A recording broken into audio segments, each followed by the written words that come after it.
your forecast first. Sponsored by Matex Heating, Cooling, and Plumbing.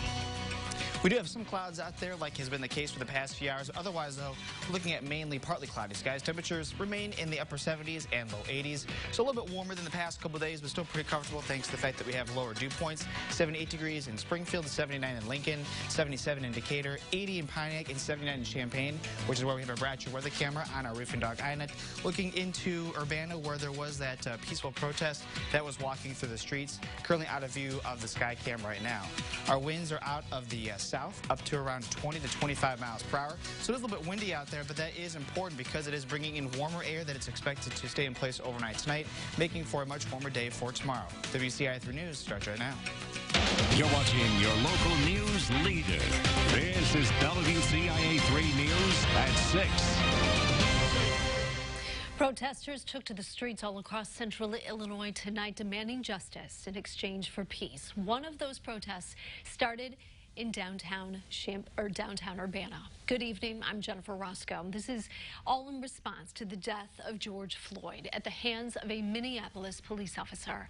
We have team coverage for you tonight. WCIA 3's Paul Cicchini is live in Champaign walking with that crowd. Jen Lask is in Decatur, and Mark Maxwell live at the state capitol. First to Paul. They started outside the Champaign County Courthouse, and you followed them into Champaign, Paul.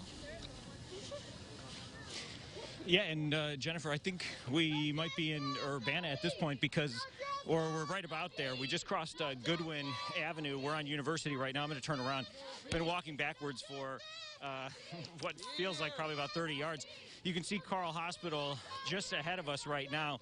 So we started at University and First because this group was at the Champaign Police Department. So some of these folks, you would imagine, were at the Champaign County Courthouse earlier today. But a separate group was organized at the Champaign County Courthouse, as you mentioned, in Urbana. Hundreds of people there. This group, believe it or not, is a little bit smaller than that group that was organized at the courthouse earlier this afternoon. And as you mentioned, of course, this protest, like the protest earlier, sparked in large part by the George Floyd killing.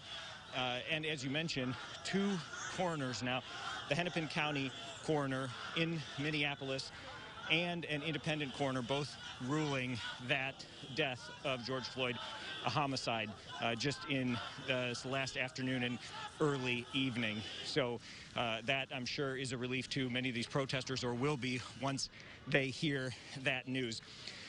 So we're going to stay with this group right now.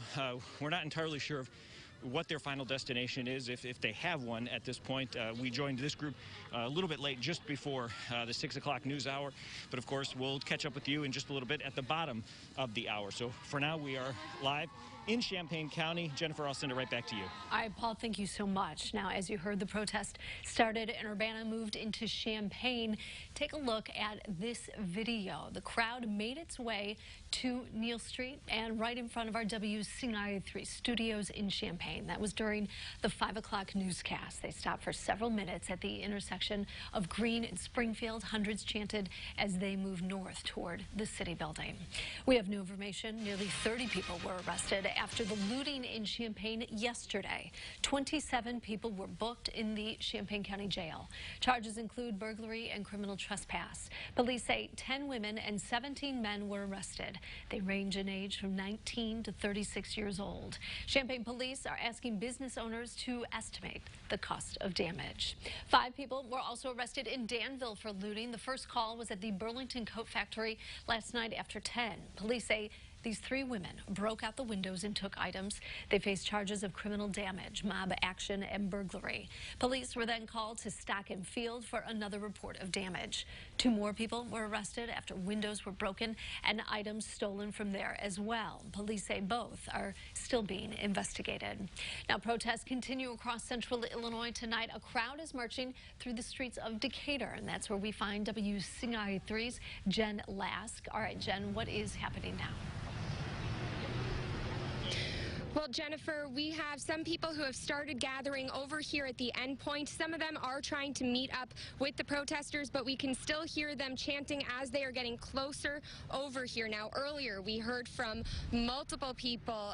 4 different speeches were made, and this was actually set up a few weeks ago, but this was planned before George Floyd's death. They had been originally set up after Ahmaud Arbery's death, and after George Floyd's death in Minneapolis, they said that this is growing into something bigger.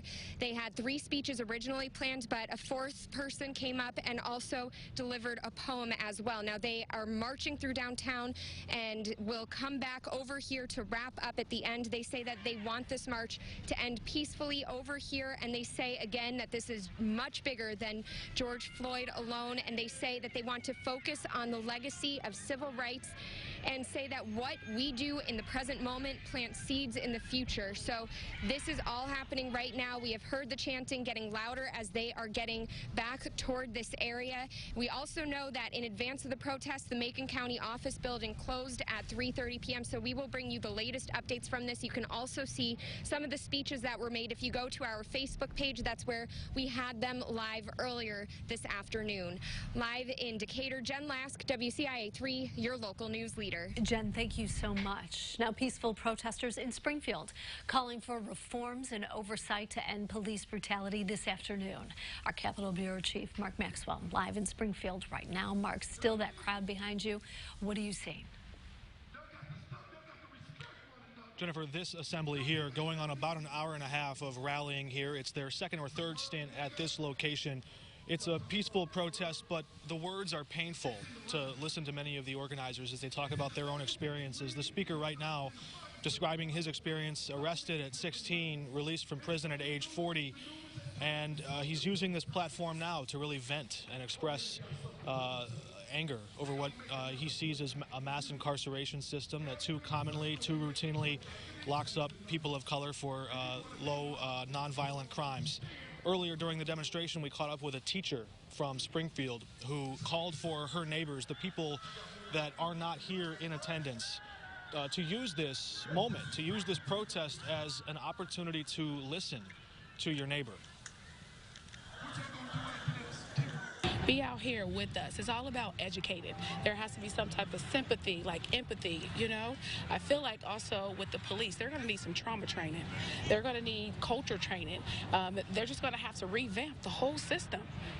I mean, that's just how I feel. It's all about educating. We also heard the plea of the speaker behind me now say, quote, state lawmakers don't come to our communities. They're using the backdrop of the legislature here to express frustration that far too long elected officials have, in their view, not done enough to help revitalize parts of town and communities. Springfield, a city rife with segregation, historical segregation that dates back years. A lot of those frustrations are coming to a head here today. There have been a few calls from a few speakers at the stage calling for burning things down. So far, that's only been rhetoric, no action. Everything here has been peaceful and has remained so.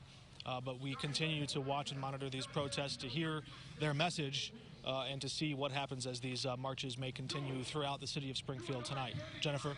Such a contrast from what we were seeing yesterday. All right, Mark, thank you. Now, the governor signed a disaster proclamation for several counties today. 3 of those are in central Illinois. Champaign, Macon, and Sangamon counties all made the list. The proclamation lets those counties get state resources to keep people safe. 250 additional members of the Illinois National Guard were also activated. It was a day of cleanup for many businesses around the area. How some contractors made the day just a little bit easier. And also tonight, it was the must-see video of a traumatic night, what an officer did to try and calm the tension. It was sunny today and relatively comfortable, too. It wasn't too hot with temperatures getting into the low 80s in many spots. In fact, it got to 80 degrees in Champaign without much in the way of too much humidity. However, that does change, though, for tomorrow, as we are expecting the heat and humidity to come back. We're also talking about some storms as well coming up next.